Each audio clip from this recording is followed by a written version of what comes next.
Hello there, and welcome to Deep Space Sleep. I'm really glad you're here. Maybe your day has been full of decisions, movement, and noise.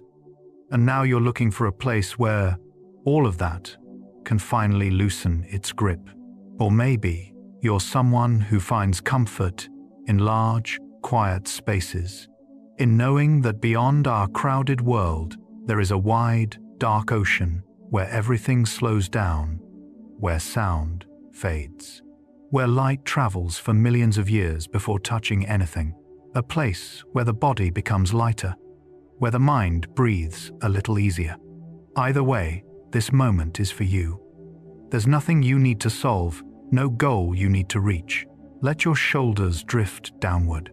Let your breath settle into something soft and steady. Imagine yourself floating just above Earth, the blue curve glowing beneath you, clouds moving in gentle spirals, continents turning without hurry.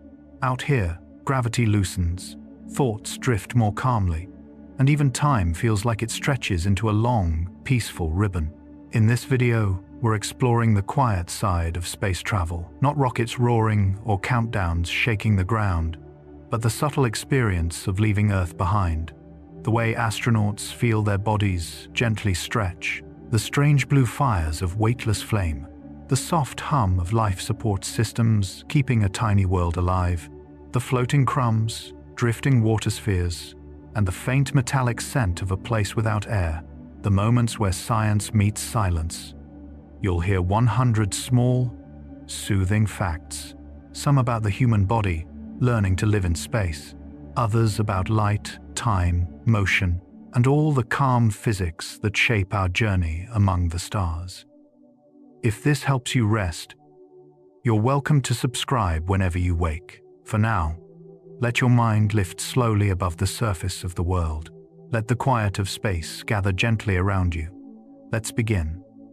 A spacesuit becomes more than clothing the moment a person steps outside the station. It turns into a tiny personal spacecraft, holding pressure, warmth, oxygen, and silence in a bubble only millimeters thick. Inside that shell, every sound is softened, from the slow hiss of circulating air to the faint hum of pumps keeping blood oxygenated. Movement feels deliberate, like drifting inside a self-contained world that is separated from vacuum by nothing more than precise engineering and folded layers of fabric and metallized film. The suit protects, but also reminds the wearer of fragility, of how thin the line is between life and the void. And yet, enclosed within that fragile cocoon, astronauts describe a strange calm, a sense of floating inside their own portable atmosphere. That calm deepens as the body begins adjusting to microgravity's quiet, stretching in ways impossible on Earth. As the hours in microgravity accumulate, the body slowly lengthens, vertebra by vertebra loosening under the absence of weight. Without gravity pulling the spine downward, small gaps between discs expand, creating a gentle increase in height that astronauts often notice in the mirror before they feel it. The change is painless, more like a soft unwinding than a physical transformation, and it adds a subtle lightness to posture and movement. Muscles adapt too, shifting into a different balance as the body relearns how to orient itself in a place where up and down no longer matter. Even the way the heart pushes blood changes, sending more to the upper body and face, creating a sense of fullness that fades with time. In this quiet reconfiguration, the body seems to drift toward a new equilibrium, preparing for sensations impossible on Earth. That internal adjustment sharpens awareness of other small details of space, including smells that seem to cling to airlocks and tools. Astronauts often describe the strange and subtle smell of space, a scent that never quite stays the same yet feels instantly recognizable. When they open the hatch after a spacewalk, metal components warmed by unfiltered sunlight to release a faint aroma, something like ozone, hot iron, or the scorched edge of a meteorite. It lingers in the airlock for only moments, before filtering systems whisk it away, leaving behind a memory sharper than the smell itself. Scientists think the scent may come from atomic oxygen interacting with suit fabric and station surfaces, creating molecules our noses interpret as metallic or smoky. Whatever its chemistry, the smell becomes a quiet reminder that space is not empty, but full of high-energy particles brushing against equipment at all times. And in that awareness, the human body senses another invisible influence of microgravity: the gradual weakening of bones as they stop bearing weight. Without gravity pressing down with every step, bones shift into a slower mode of maintenance, quietly releasing minerals faster than they replace them. The process does not hurt. Instead, it unfolds gradually, like a soft fading of density deep within the skeleton. Scientists monitor this rhythm carefully, encouraging astronauts to exercise with resistance machines that mimic the pull of weight, coaxing bones to stay strong even while floating. The changes reveal how much our bodies depend on gravity's constant touch. Yet even as bone mass ebbs, the body finds new patterns of balance, new ways of anchoring movement in a world without pressure or weight. And when astronauts look outward during these quiet adjustments, they encounter light itself transformed into something rare, sunlight stripped of atmosphere. Beyond Earth's protective sky, the sun turns fierce white, a concentrated brilliance unsoftened by clouds or scattering air. Its rays arrive sharp and pure, casting shadows that fall in perfect ink-dark edges. Surfaces touched by sunlight glow with an intensity that feels both clinical and serene, while those in shadow sink into absolute darkness. Inside a spacecraft, that brightness diffuses into gentle reflections, drifting across panels like slow-moving sheets of gold. Each sunrise in orbit comes without warning, the station bursting into light as it crosses the boundary between night and day. The cycle repeats every 90 minutes, turning illumination into a kind of cosmic heartbeat, steady and reassuring. And in that rhythm, the body learns once more how to exist between extremes, preparing quietly for the deeper stories of space, the ones written in motion, distance, and time. Food in orbit becomes something engineered for a weightless world, shaped not by taste trends, but by physics. Without gravity, crumbs become hazards, drifting into vents and instruments, so meals are crafted to stay together even as they float. Sauces cling more tightly, bread becomes tortillas, and flavors are adjusted because microgravity shifts how the nose senses aroma. Eating becomes a slow ritual, packets opened with care, utensils kept tethered, each bite guided rather than lifted. In the calm of the station, the soft drift of a meal turns into part of the daily rhythm, a reminder that life continues through small adaptations. And when astronauts finish and settle into rest, they enter another weightless design sleep itself, reshaped by the absence of down. Sleeping inside floating cocoons feels less like lying in a bed and more like drifting inside a soft pocket of still air. Astronauts zip themselves into sleeping bags attached to walls or ceilings, not to stay upright, but to keep from gently bouncing around the cabin through the night. In microgravity, the body relaxes equally in every direction, freeing joints from pressure and allowing the spine to stay lengthened. Breathing becomes lighter, slow and even, as the lungs no longer work against gravity's pull. Many describe a peaceful sensation, as though the body forgets where it begins and ends. And when they wake, eyes open to floating objects nearby, or soft glimmers of Earthlight slipping through a window. This calm drifting carries into other aspects of station life, including how astronauts experience something as simple as tears. In space, tears do not fall, they gather. Without gravity to pull them downward, moisture forms shimmering spheres that cling to the skin, slowly expanding into crystal-clear beads. Crying feels different too. Emotions rise the same way, but the physical process becomes a gentle pressure behind the eyes, rather than a stream down the cheeks. Surface tension keeps tears in place until they grow heavy enough to slide upward or sideways, following the slightest movement. Scientists call it a reminder that even the smallest bodily function changes beyond Earth. These floating droplets glisten like tiny planets, drifting away only when wiped. And in the reflective silence of orbit, astronauts notice that the calm of the station deepens even more when they step outside into the vacuum, where another kind of stillness takes over entirely. A spacewalk unfolds in a silence so complete it almost hums. Outside the spacecraft, no air exists to carry sound, so every motion from a gloved hand pushing off a rail to a tool shifting in its tether happens without noise. Only the astronaut's own breath and suit systems whisper softly inside the helmet, like a gentle tide. Beyond that, the void stretches in every direction, patient and unmoving. The sense of drifting danger is real, but it arrives in a slow, controlled way, balanced by training and the steady pull of safety lines. The scene outside the visor is breathtaking. Earth turning beneath, sunlight bursting into white brilliance, stars pinned against endless dark. And when the astronaut returns inside, shedding the silence, the brain begins shifting once more, adapting to a world where orientation is nothing like home. Without gravity, the brain relearns orientation through new cues, soft visual anchors, drifting motion, and subtle changes in pressure. The inner ear's balance organs, built to sense up and down, lose their usual reference, sending signals that no longer match what the eyes see.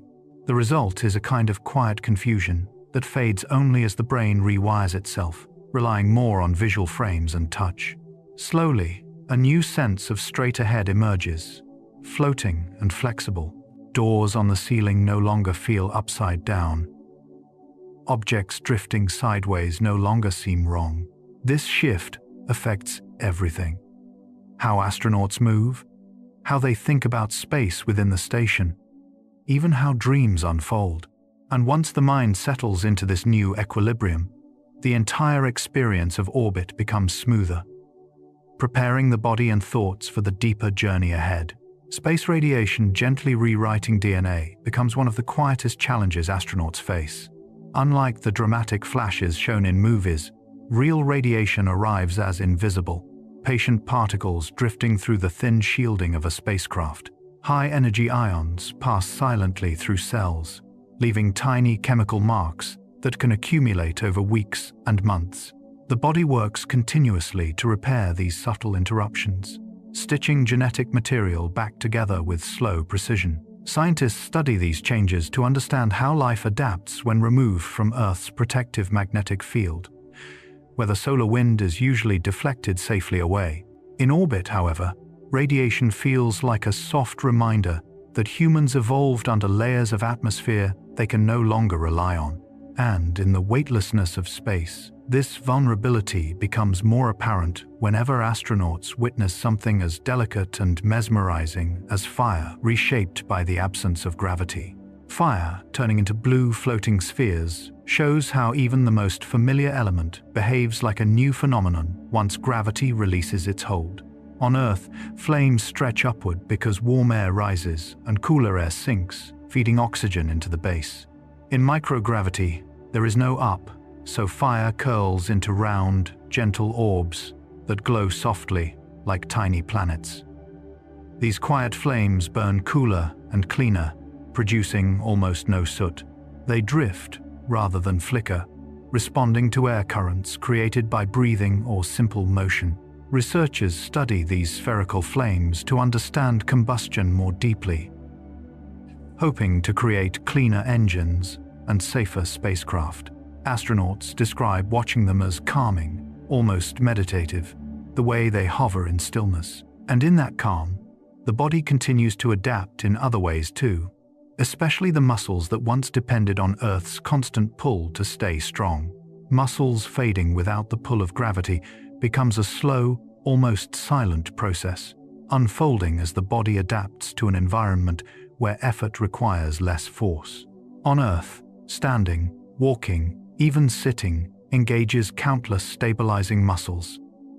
In orbit, every action becomes weightless, legs drift, arms float, and the body's internal sense of effort changes.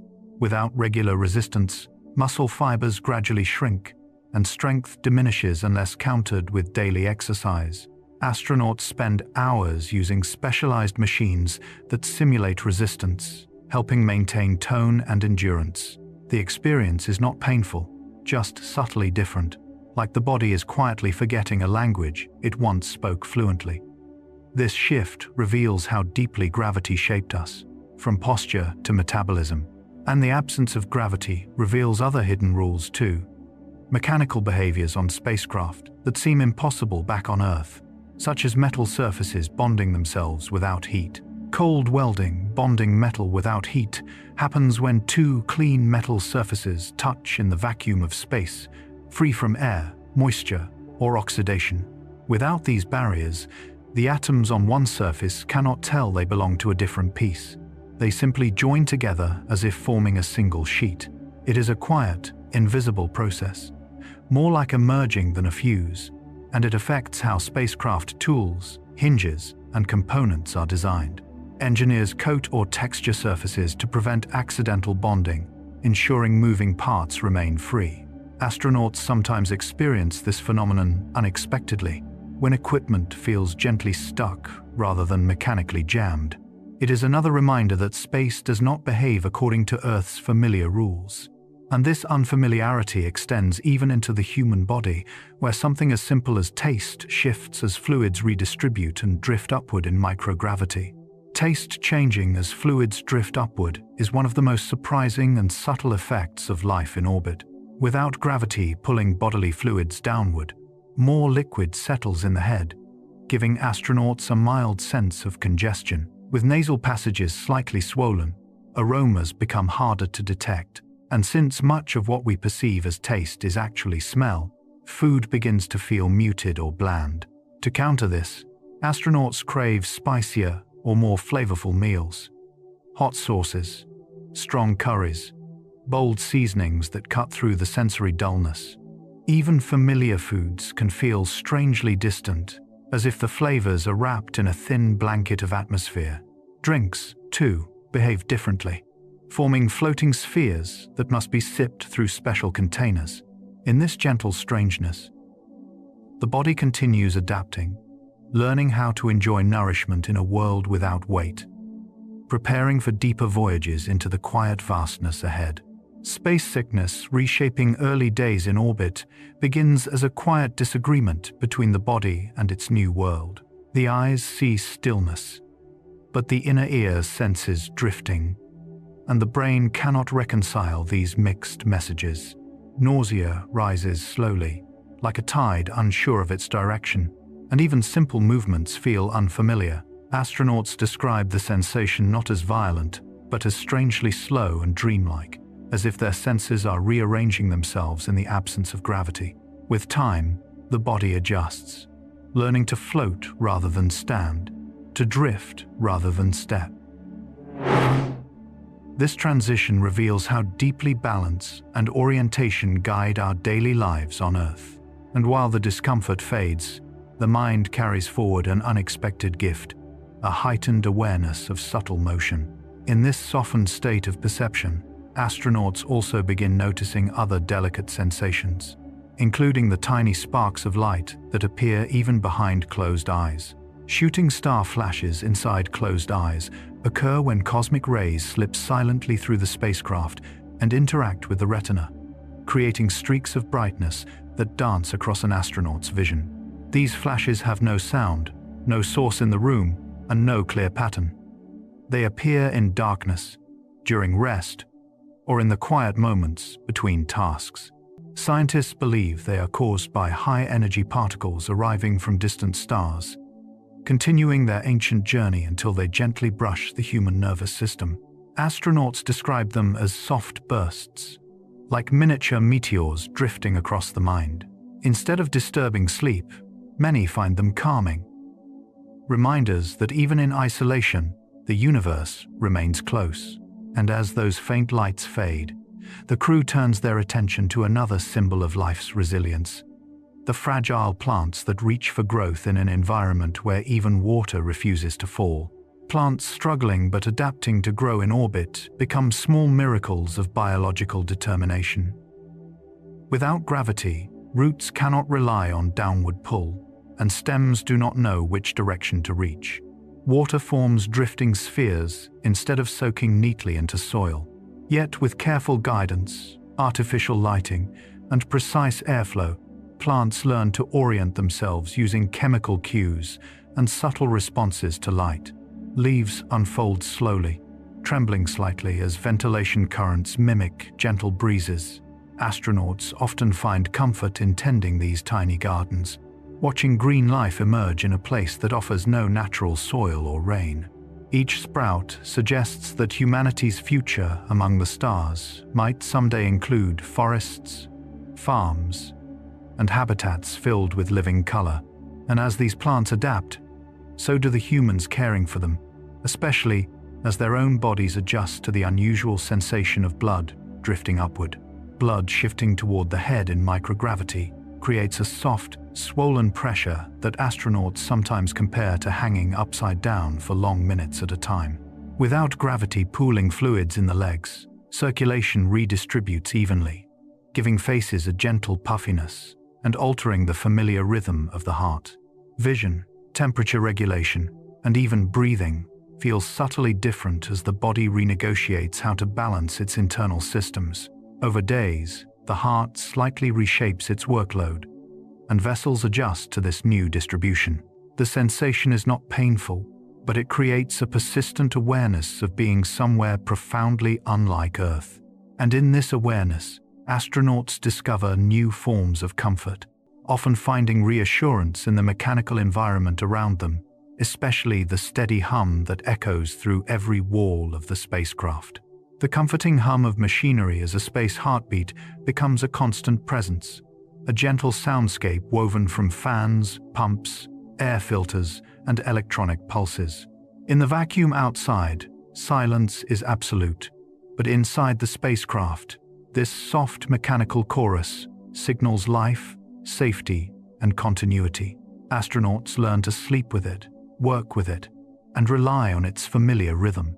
When one sound changes slightly, it becomes immediately noticeable, like a skipped beat in a living creature. The hum represents warmth, breathable air, circulating water, and stable pressure, a reminder that every system is functioning as it should. Over time, this mechanical whisper becomes soothing, grounding the mind in routine amid the drifting uncertainty of weightlessness. And in that quiet companionship, astronauts are reminded that survival in space is a partnership between fragile human biology and the gentle machinery that supports it. Viruses becoming strangely more active in microgravity reveal how even the smallest forms of life respond to the unfamiliar quiet of orbit.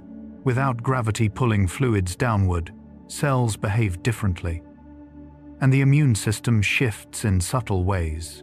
Some dormant viruses begin to stir, their genetic material responding to changes in stress hormones, radiation, and circulation. Astronauts rarely feel sick, but blood tests show reactivation patterns that only appear far from Earth. It is not dramatic or dangerous in the moment. Instead, it feels like a reminder that life, in all its forms, is sensitive to its environment. The stillness of space, the drifting of fluids, and the delicate warmth of artificial light influence even invisible organisms. And in that same strange environment, astronauts must also learn new rituals of cleanliness, discovering how something as simple as washing changes when water no longer falls. Washing through floating water bubbles becomes a soft choreography of drifting spheres and careful movements. Without gravity, water refuses to cling to skin unless guided by touch, gathering into trembling globes that shimmer like tiny planets. Astronauts squeeze small droplets from pouches, gently pressing them against the body, while towels absorb the moisture before it escapes into the air. Soap spreads in curious patterns, forming thin films that glide over the surface rather than lathering fully. Every wash is deliberate, slow, and strangely peaceful, a moment of calm in the mechanical world of the spacecraft. The experience teaches a new respect for fluids, which behave with minds of their own in orbit. And as water floats freely, another substance becomes far more stubborn, reminding astronauts that some materials cling with an intensity that defies even the drifting gentleness of space itself. Moon dust clinging like razor ash is one of the most persistent challenges astronauts have ever faced. Unlike soft sand, shaped by wind and waves, lunar dust is jagged, sharp, and electrostatically charged. It grips tightly to fabric, metal, and skin, embedding itself into suit joints and scratching visors with each movement. When astronauts return to a lander, the dust rides with them, carrying a dry scent reminiscent of burnt gunpowder once it meets oxygen. Under microscopes, each grain appears like shattered glass, unweathered by erosion. Its clinginess increases in low gravity, sticking with a determination that feels almost alive. Future explorers will need new tools and coatings to manage it. Even something as simple as cutting hair in space demands innovative solutions, as loose materials behave unpredictably when freed from gravity's pull. Haircuts requiring built-in vacuums turn an ordinary task into a small engineering performance. Without gravity, every clipped strand becomes a wandering thread, ready to drift into eyes, air filters, or delicate instruments.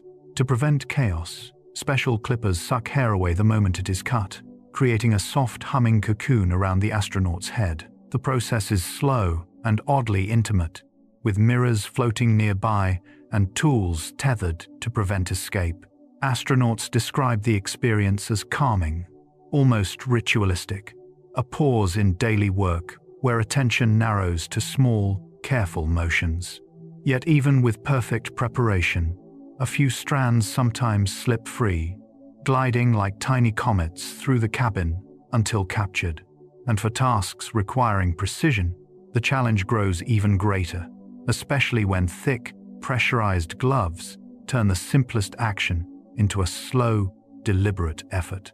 Thick gloves making fine work difficult transform routine maintenance into an exercise in patience and strength. Each glove is a protective barrier against vacuum, radiation, and temperature extremes, but its layers stiffen the fingers, resisting every move. Turning a bolt feels like squeezing through padded walls, while manipulating wires can demand extraordinary focus. The gloves push back with steady pressure, reminding astronauts of the delicate boundary between survival and the void.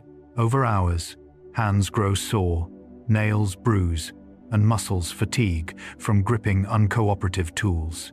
Yet the work continues, slow and methodical, guided by training and calm determination. These gloves, heavy on Earth but floating in space, embody the paradox of exploration.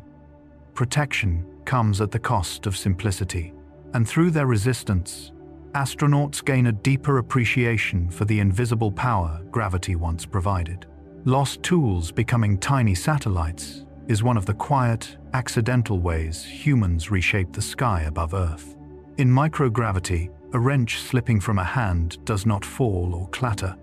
It drifts gently away, glimmering as sunlight catches its edges. Once free, it enters its own orbit, circling the planet like a miniature relic of human presence. These objects become part of the growing constellation of debris, moving silently at speeds faster than bullets. Some remain visible through telescopes, while others are known only through radar traces. Their drifting paths remind astronauts how every motion matters in a world without weight. And as tools float beyond reach, explorers turn their attention toward planets where nothing floats freely, and every breath must be constructed from scratch, beginning with a world where the air itself cannot sustain life. Mars, requiring manufactured breath, reveals how profoundly alien the red planet truly is. Its atmosphere is thin, dry, and almost entirely made of carbon dioxide, offering no safe oxygen for human lungs. Future settlers must rely on machines that split molecules, melt buried ice, or transform local minerals into breathable air. These devices will hum quietly inside habitats, creating small pockets of safety beneath a sky of rust-red dust. Every inhale becomes an achievement of engineering rather than a gift of nature. And outside the habitat walls, the barren silence reminds travelers they are far from Earth's protective air. This fragile reliance on machines leads to difficult choices for future explorers. including the question of whether some journeys are meant to extend forward without return, especially when the planet itself demands adaptation beyond what a temporary mission can endure. One-way journeys possible for first settlers show the emotional weight of venturing farther from Earth than any human before. The trip to Mars is long, dangerous, and draining, and the return may be even harder on bodies weakened by radiation and low gravity. Some mission planners imagine crews who land, build shelters, and remain for the rest of their lives, becoming the first human residents of another world. They would witness blue sunsets, dust storms that span continents, and night skies empty of familiar constellations. Their stories would unfold entirely beneath a foreign horizon. The choice is not tragic but profound, reflecting a commitment to exploration that mirrors the earliest voyages across Earth's own oceans. And while rockets carry these settlers through the void, the engines that push them onward behave differently once freed from air, burning with a precision sharpened by vacuum and silence. Rocket burns sharper and cleaner in space because flames no longer twist and dance through swirling air. Instead, exhaust expands symmetrically, creating smooth cones of heat and light shaped only by fuel and physics. With no atmosphere to resist them, rockets can maneuver with tiny bursts that shift a spacecraft's path by mere fractions of a degree. The precision feels delicate, almost artistic, as if steering through still water with a single fingertip. Yet these beautiful plumes carry immense power, propelling fragile metal shells toward distant planets or adjusting an orbit with careful calculation. The purity of these burns reveals the contrast between fire on Earth and fire in vacuum, a contrast that also defines how spacecraft endure temperatures that swing wildly between extremes, forcing every mission to prepare for both burning heat and bitter cold. Spacecraft fighting both fire and ice must overcome an environment where temperature has no gentle middle ground. In direct sunlight, surfaces can heat hotter than lava, while in shadow, they plunge to depths colder than Antarctica. Metal panels expand and contract in slow rhythms. Radiators glow faintly as they shed excess heat, and insulation layers trap warmth like artificial fur.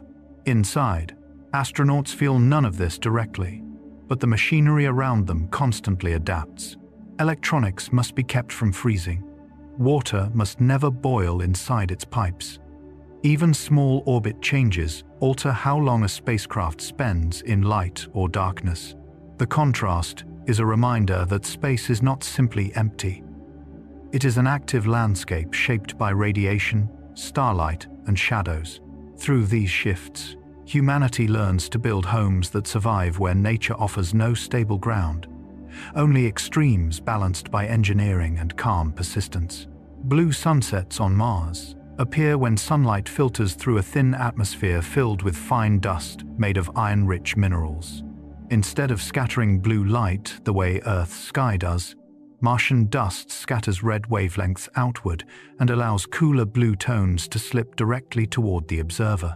As the sun sinks toward the rust-colored horizon, the landscape fades into muted oranges while a halo of pale blue gathers around the glowing disk. The effect feels gentle, almost whispered, like a watercolor painting created by a quieter world. Astronauts standing there someday may watch these blue evenings settle over dunes shaped by ancient winds, knowing they are witnessing a sunset no human eyes had seen before the age of spaceflight. And as the light fades, they will be reminded that even beauty on Mars is shaped by the same forces that sculpt the space around it, where drifting debris quietly reshapes the paths of everything that orbits above. Storms of debris shaping orbital paths form a kind of quiet weather system around Earth, though one made of metal fragments instead of clouds. Tiny shards of paint, screws from old satellites, and pieces from past collisions race silently through the vacuum at speeds faster than any bullet. When enough fragments gather, they create shifting lanes of risk regions spacecraft must navigate with care. Engineers monitor these swarms constantly, predicting how each orbit will be nudged or altered by invisible traffic. To astronauts watching from windows, the danger remains unseen, yet always present. like a faint static surrounding the world. These drifting objects mark the history of human exploration, following complex paths that can shift with every new launch. And because moving safely through this environment requires skill and patience, astronauts spend long hours training in places that mimic the strange conditions of space, especially the slow-motion resistance of underwater worlds, built solely for practice.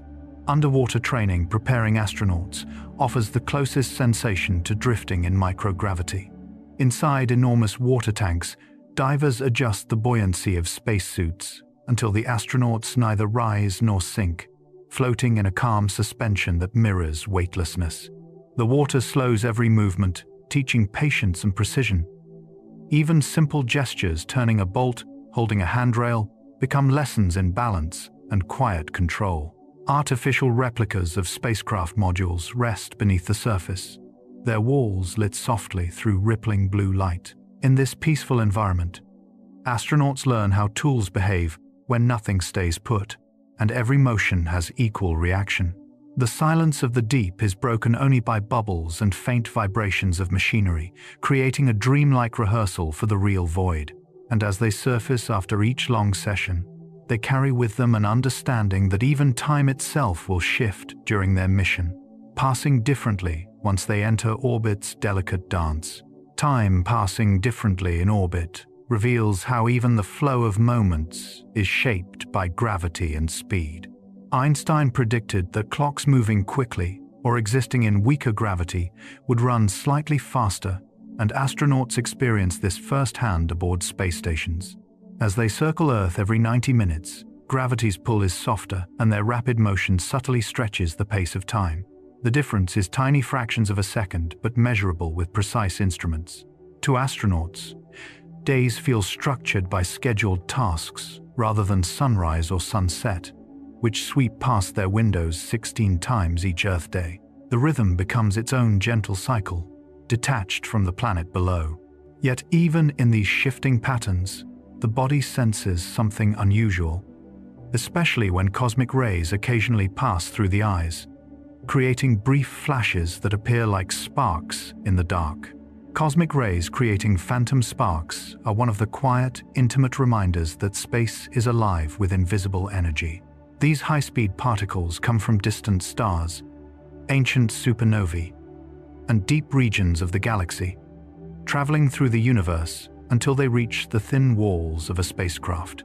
When one passes through an astronaut's retina or optic nerve, it can trigger a brief streak of light that seems to appear from inside the mind itself.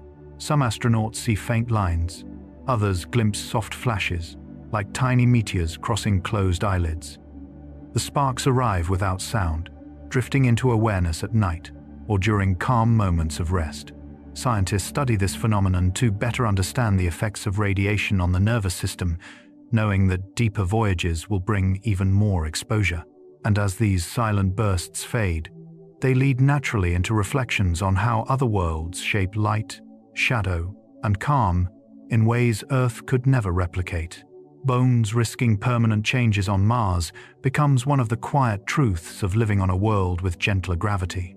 Without Earth's steady downward pull, bone-forming cells work more slowly, letting minerals drift away as if the skeleton itself is exhaling strength. Over months and years, the body begins adapting to its new environment, reshaping itself to match the softer burden of Martian weight. Legs may grow lighter. Returning to Earth could feel overwhelming, as if gravity itself had become a heavy blanket pressing from all directions. Scientists imagine future generations born on Mars with bodies subtly tuned to red horizons, perhaps never able to walk comfortably under Earth's stronger pull. And because gravity shapes how every object behaves, even moment-to-moment tasks become learning experiences, teaching settlers how to anchor tools and belongings in a place where nothing stays where it is placed unless it is tied down with care. Every object requiring a tether becomes a gentle reminder that gravity is no longer there to hold the world quietly in place. Pens, keys, spoons, cameras, and even the smallest screws drift the moment they leave a hand, floating like tiny companions in slow, unpredictable arcs. This is why astronauts attach nearly everything to cords, clips, loops, and straps, ensuring that tools do not wander into vents or vanish behind panels. The habit becomes automatic, reaching for a tether the way someone on Earth might reach for a pocket. Watching familiar items drift weightlessly can feel strangely peaceful, almost dreamlike, as objects become motion without intention. Yet this calm behavior carries serious risk, which is why discipline shapes every movement. And as astronauts adapt to this quiet ballet of floating items, they also learn to manage other systems transformed by weightlessness, including how to guide the airflow that replaces gravity in something as essential and mundane as a toilet that must never leak or drift. Airflow-based space toilets function through gentle streams of moving air rather than the pull of gravity, creating a controlled path for waste that would otherwise drift freely through the cabin. The system works like a miniature wind tunnel, drawing material safely into sealed containers where it can be processed or stored. Astronauts train carefully for this routine, aligning their bodies, adjusting straps, and managing equipment with calm precision. The experience is not glamorous, but it becomes part of space's quiet choreography, another place where technology must gently guide instincts shaped by Earth. The steady hum of fans becomes comforting, signaling that the system is working, that nothing has escaped into weightless mischief. And while astronauts master this private ritual, solar activity far beyond the spacecraft continues to pulse and flare, reminding everyone on board that survival depends not only on careful engineering inside, but on watching the shifting weather of a star that can alter missions with a single burst of energy. Solar storms reshaping missions demonstrate how even distant light can influence human plans. When the sun releases a wave of charged particles, they race outward through space like a silent tide of invisible fire. Spacecraft rely on early warnings to protect electronics and redirect astronauts to shielded areas where thick materials or stored water can soften the radiation's impact. Mission timelines shift, spacewalks pause, and sensitive instruments may power down, waiting for the cosmic weather to calm. From inside the spacecraft, astronauts cannot see the storm, but they may notice subtle signs, communication delays, sensor fluctuations, or changes in planned activity. These storms remind crews that the sun is both guardian and hazard, illuminating the solar system while sending bursts of energy that shape every journey beyond Earth. And once the storm fades, astronauts return to their duties, preparing for tasks that include exploring worlds where horizons curve so tightly that a person could run around them in only minutes. Running around the moon's horizon in minutes becomes possible because its small size and gentle gravity shape movement in ways Earth never could. Each step sends an astronaut into slow, arcing bounds, rising higher than expected and touching down softly on powdery dust that has lain undisturbed for billions of years. The landscape curves away quickly, creating a sense that the entire horizon is only an arm's reach distant. The sky above remains perfectly black, scattered with silent stars even at midday, while the sun casts sharp-edged shadows that stretch long across the surface. Moving across this world feels like gliding through a dream, where effort becomes buoyant and time seems to loosen its grip. Yet with each leap comes the need for careful control, because a bit too much force could lift a runner dangerously high. The moon invites exploration, but always with respect, guiding the imagination toward what other strange motions might feel like on worlds throughout the solar system. A spacecraft as a moving atmosphere behaves like a traveling pocket of Earth, carrying everything life needs within thin metal walls drifting through darkness. Inside, air is mixed, filtered, warmed, and cooled by quiet machines that hum like artificial winds.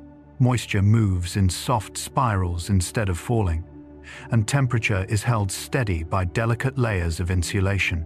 Astronauts breathe the same molecules again and again as they cycle through valves and purifiers that remove carbon dioxide with gentle chemical reactions.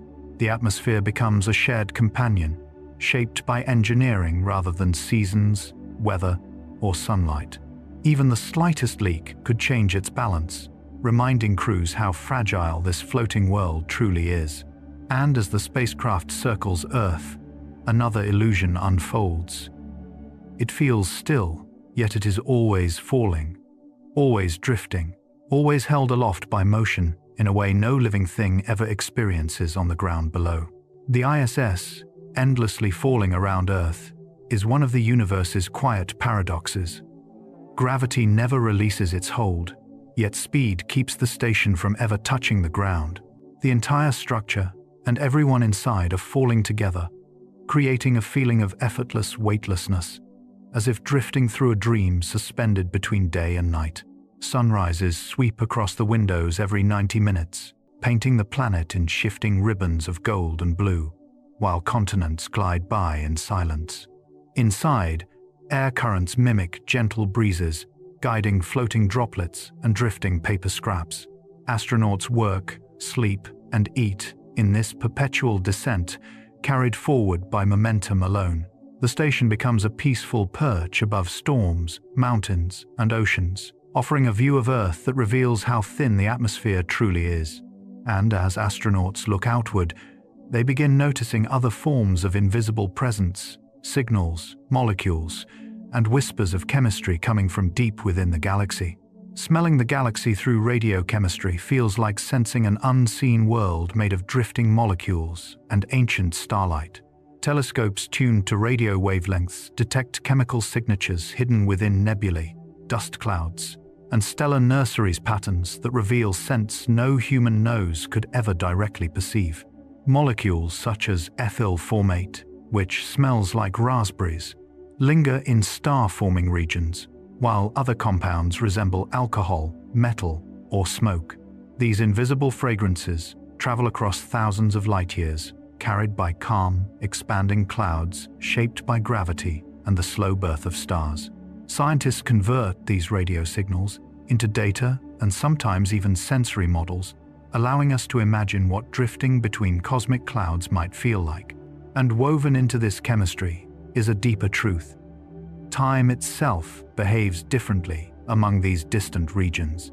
Just as molecules drift slowly through space, time stretches and bends for travelers moving far from Earth's familiar pull. Deep space time dilation becomes a gentle distortion of moments, turning years into uneven threads depending on motion and gravity. Einstein predicted that time is not fixed but flexible, stretching for travelers who move quickly or drift through weakened gravitational fields.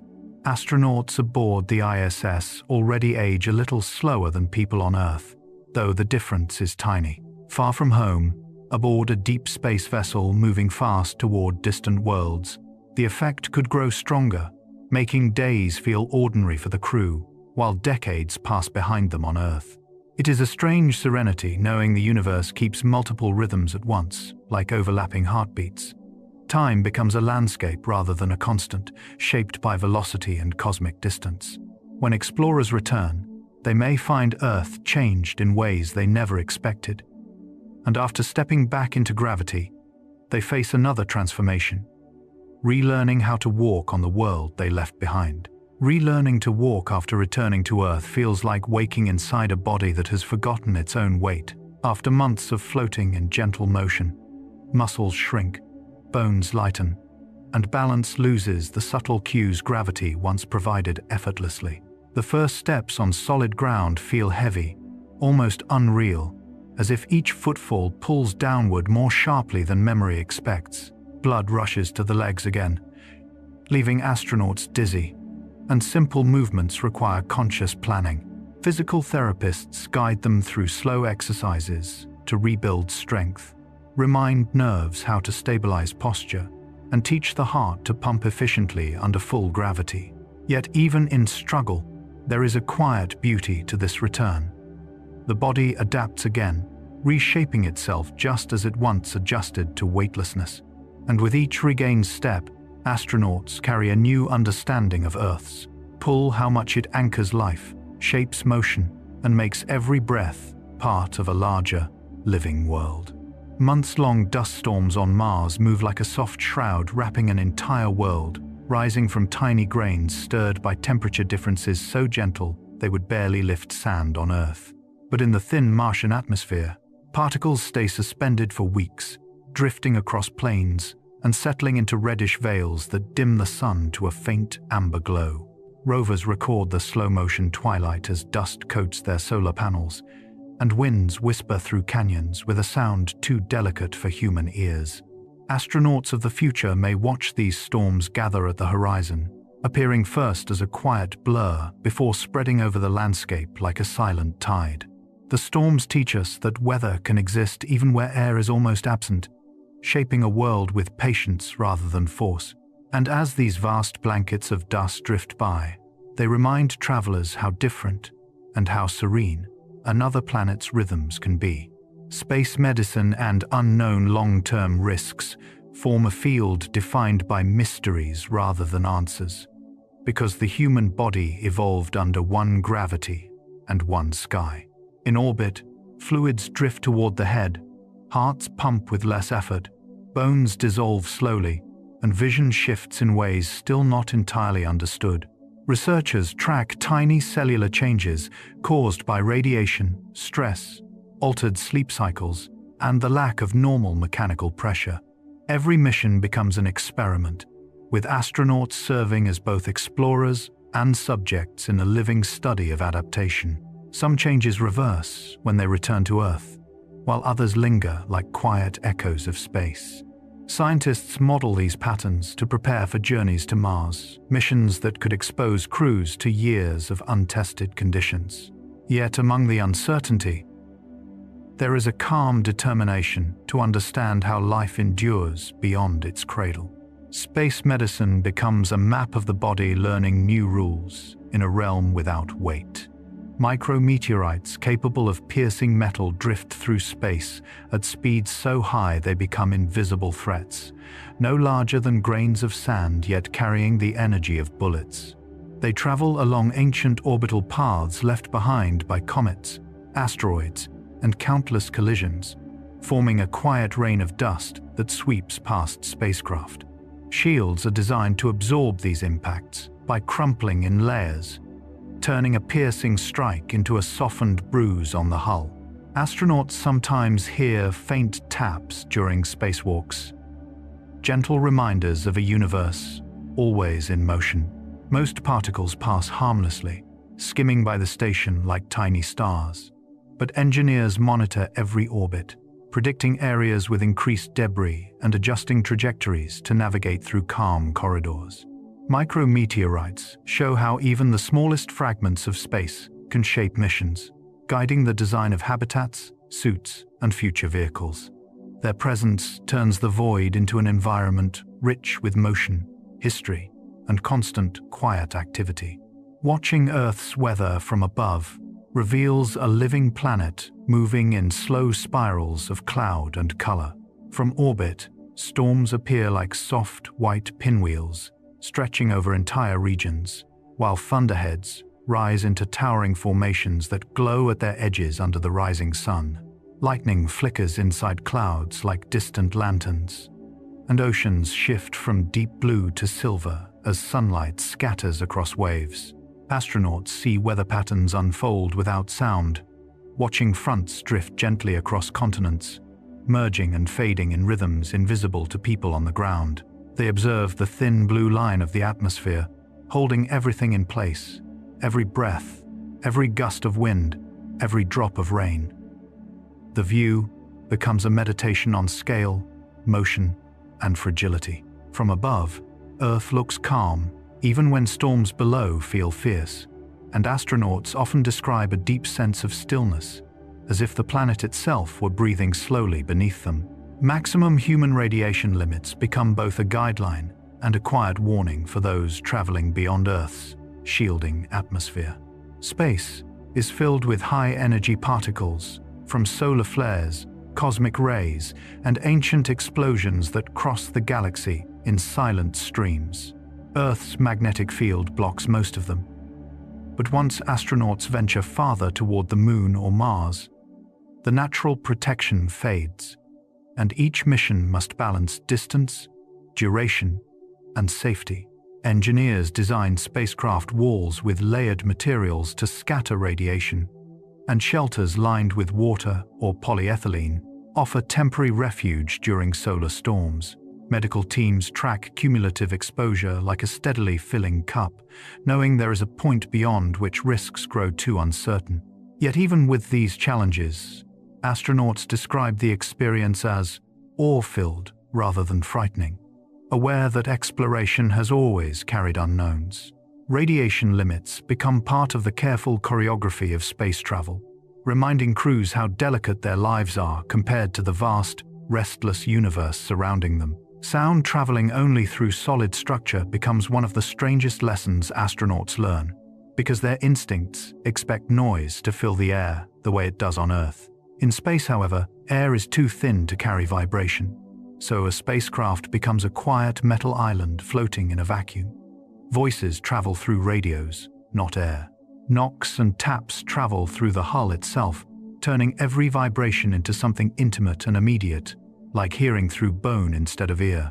Tools hum faintly against gloved hands, and machinery whispers through panels in long, soft pulses.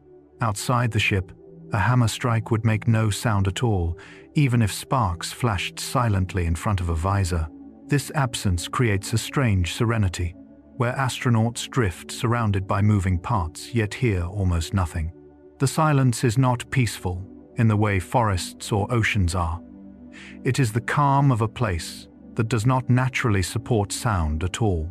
Moon footprints, surviving millions of years, remind us how still and untouched the lunar surface has remained since before humans existed. With no atmosphere, no wind, no rain, and no flowing water, lunar dust holds impressions as if time were paused. Each footprint, toolmark, and rover track lies where it was placed, shadowed by sunlight that rises and falls in slow 2-week cycles. The grains beneath those prints, formed from ancient volcanic rock, shattered repeatedly by micrometeorites, creating a powder so fine it clings like memory itself. When astronauts stepped onto the surface, their boots pressed tiny ridges into this dust, leaving patterns that will outlast entire civilizations on Earth. The moon's quiet is absolute. Nothing moves unless struck by falling debris. This stillness gives each human mark a strange permanence, like writing on a canvas the universe forgot to erase. In every print, a moment of exploration remains suspended in silence. Tiny leaks, threatening entire missions, show how fragile a pressurized habitat can be when surrounded by vacuum. A puncture smaller than a pinhole caused by a stray micrometeorite or a weakened seal can allow air to escape slowly, a gentle hiss that could continue unnoticed for hours. Astronauts are trained to listen for subtle cues, changes in airflow, unexpected pressure shifts, or the faintest vibration through a wall panel. Sensors help pinpoint leaks by detecting tiny differences in cabin conditions. Sometimes a bubble test is performed, releasing a small puff of gas to watch how it moves near suspected sites. Even when a leak is minor, it reminds crews how dependent they are on a thin shell of metal separating them from space. Yet solutions are often surprisingly simple patches, sealant, or temporary shielding, applied with careful, practiced calm. In the quiet of space, danger can arrive softly, and survival depends on treating every faint irregularity like a whisper worth hearing. Gold-layered visors protecting fragile eyes reflect how even light becomes hazardous without Earth's atmosphere filtering it. Astronauts face unsoftened solar radiation, ultraviolet glare, and reflections from white lunar ground or metallic spacecraft surfaces. Thin coatings of gold, only micrometers thick, are applied to visors to block harmful wavelengths while tinting sunlight into a warm, gentle hue. Through these visors, the universe appears sharper, cleaner, almost too bright, with stars visible even near the sun's reach. The visor becomes both shield and window, allowing astronauts to gaze at landscapes untouched by weather, while remaining safe from invisible rays. Without this protection, sunlight could burn retinas in seconds or cause long-term vision damage. The gold layer, delicate yet resilient, represents how technology must mimic Earth's lost protections. Each time an astronaut lowers the visor, they carry a small piece of planetary comfort into the silent void, softening the harshness of space into something watchable, almost serene. Bacteria surviving in vacuum demonstrate how life can endure conditions that seem completely incompatible with biology. Some species form spores capable of withstanding freezing temperatures, intense radiation, and total dehydration. When exposed to space, these spores may drift in suspended animation, their metabolic activity reduced to near zero, protected by thick walls, evolved for survival on harsh Earth environments. Experiments on the International Space Station have shown that certain microbes remain viable after months or even years outside, clinging to metal surfaces or embedded in dust. Their endurance raises questions about whether life could travel between planets aboard meteorites, a concept known as panspermia. Even in silence and radiation, microscopic resilience persists, hinting that life's boundary is wider than expected. In the still vacuum, these tiny organisms float like seeds, awaiting better conditions. Their survival, a quiet reminder that life adapts not through strength, but through patience. Materials forming cleaner in microgravity behave in ways that seem almost artistic, as if freed from the imperfections caused by weight on Earth. Without gravity pulling particles downward or causing uneven settling, alloys can mix more smoothly, crystals can grow with fewer defects, and droplets of molten material can form perfect spheres suspended in air. Astronauts watching these processes often describe them as calm, slow dances of liquid metal hovering in quiet laboratory space. Even plastics and biological samples behave differently, layering or separating in soft, uniform waves. This purity helps scientists design stronger materials for spacecraft, engines, and medical applications back home.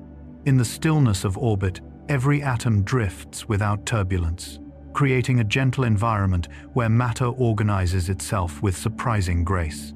Microgravity turns manufacturing into something serene, almost meditative, revealing how even physical processes become quieter when freed from the constant downward pull of Earth. Psychological training months before launch prepares astronauts for a kind of isolation few people ever experience. Long before they see a rocket or a launch pad, they practice remaining calm inside mock spacecraft, simulate stressful emergencies, and learn how to steady their breathing when the world feels impossibly far away. They rehearse speaking slowly during tense moments, maintaining routines even when emotions shift, and grounding themselves with soft mental habits that create a quiet, inner environment. In many ways, this training is as important as learning to operate machinery, because space replaces familiar cues with silence, vastness, and confinement. Astronauts must learn to find comfort inside small modules, to sleep with lights dimmed but never fully dark, and to feel companionship through shared tasks rather than physical closeness. The preparation becomes a gentle rewiring of the mind, teaching calm where instinct expects anxiety. By launch day, serenity becomes another essential tool they carry into orbit. Crying, becoming a technical challenge in space, surprises many people because tears behave beautifully yet inconveniently in microgravity. Instead of falling, they gather around the eyes in shimmering globes that cling to eyelashes and skin.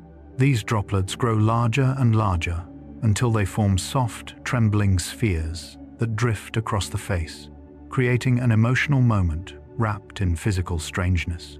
The tear film can blur vision because it cannot drain downward, and wiping tears requires careful effort to avoid letting loose a floating bubble that might interfere with instruments. Even the sensation feels different. Tears pool warmly instead of rolling away. Scientists explain that without gravity, the surface tension of water dominates, causing fluids to stick together like beads of mercury. Astronauts sometimes joke that in space, you don't cry, your eyes fill. Yet even within this challenge, there is quiet beauty, as emotions take on new shapes that shimmer gently in the still air of orbit. Vacuum capable of boiling blood sounds dramatic, but the science behind it is rooted in calm, predictable physics. In the absence of external pressure, the boiling point of liquids drops sharply, meaning the moisture in eyes, mouth, and even skin would begin to vaporize if someone were suddenly exposed without protection. This does not mean explosive harm. Instead, the body swells slightly, as if wrapped in a soft, expanding bubble. Consciousness would fade after a few seconds due to lack of oxygen, long before more serious damage occurs. This fragile reality is why spacesuits maintain internal pressure and layers of insulation that create a comfortable, habitable pocket of air. Within a suit, astronauts feel none of the vacuum's danger, only the faint hum of pumps and the steady breath of their own airflow system. The vacuum is silent, powerful, and indifferent, a reminder that space requires gentle barriers for human life to exist within its calm hostility.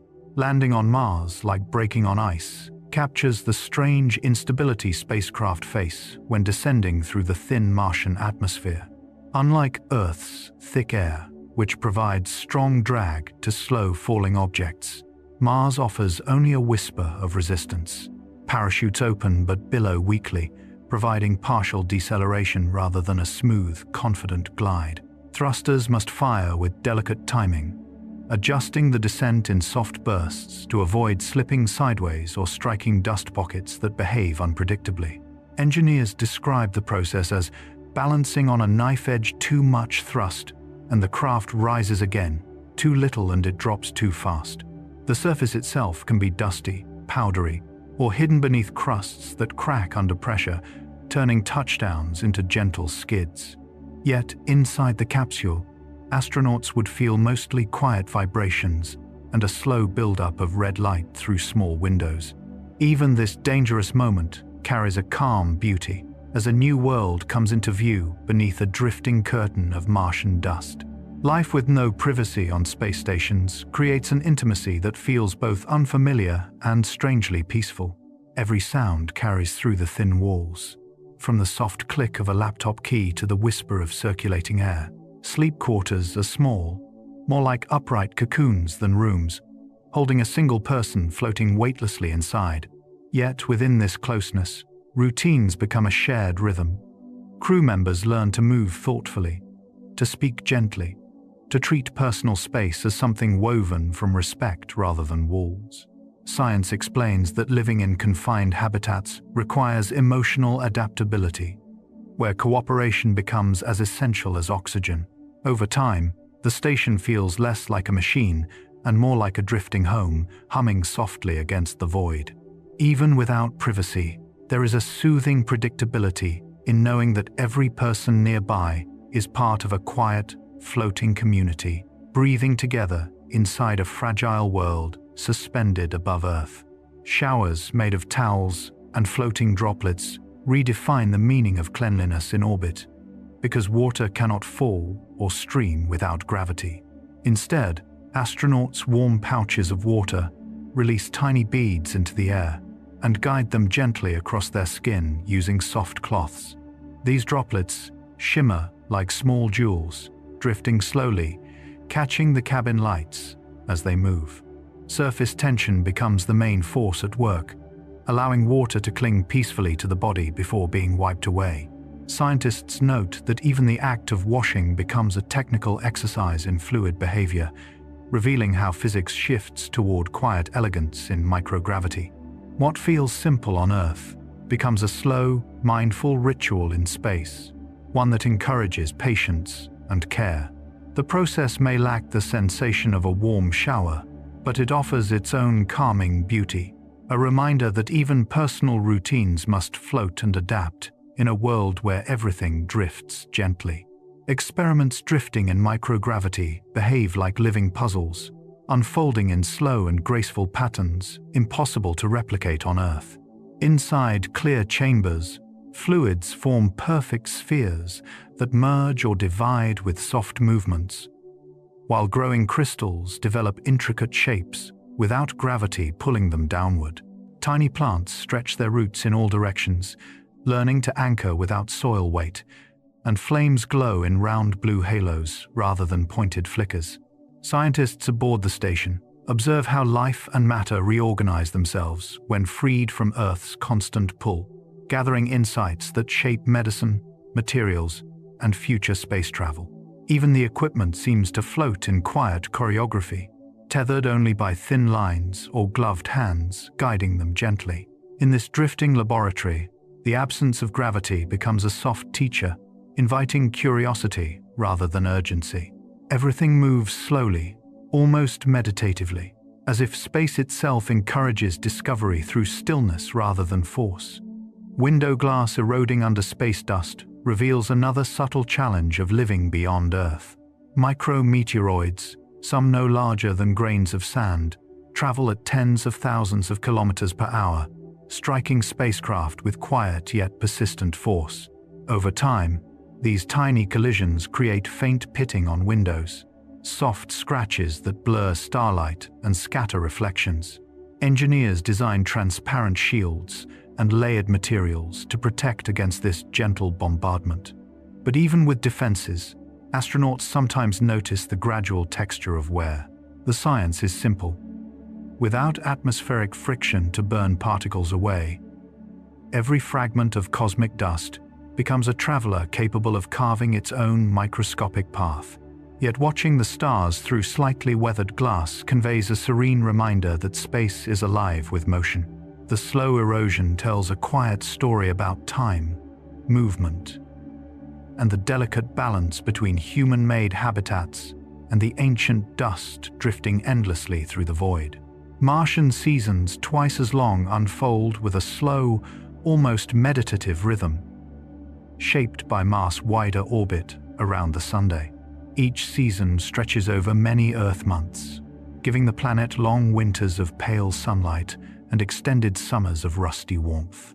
Scientists explain that Mars tilts on its axis similarly to Earth, meaning it shares familiar seasonal patterns, but everything moves more gently, more slowly. Dust storms may drift for weeks, shading valleys in soft reddish haze, while frost forms delicate patterns on rocks during long, quiet nights. Imagining future settlers watching these changes offers a sense of calm continuity, as if time itself has relaxed. Crops grown under domes would follow these stretched cycles, and daily routines would sync slowly with the planet's wider heartbeat. Living on Mars would mean learning to move at its pace, accepting longer transitions, longer dawns, and longer rests under a salmon-colored sky. Watching continents drift beneath your feet turns Earth into something gentle and dreamlike, a slowly spinning mosaic of blues, browns, and soft white curls of cloud. From orbit, motion becomes measured not in steps or miles, but in sweeping arcs as entire landmasses glide silently below. The science behind this stillness is orbital velocity balanced against Earth's gravity. Yet the feeling it creates is one of floating above a living, breathing world. Astronauts often describe a quiet shift in perspective as they watch shorelines brighten at dawn or city lights glow during long, drifting nights. From such a height, continents seem to move with the patience of ancient tides, reminding travelers that every moment of life below unfolds within a thin, glowing shell of air. And as the planet turns, its steady rotation becomes a comforting rhythm, a soft reassurance that even while you drift in weightlessness, the world continues its timeless dance.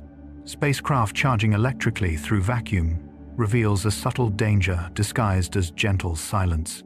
In orbit, where no air carries charges away, sunlight, plasma, and drifting particles slowly build electrical potential on a craft's surface.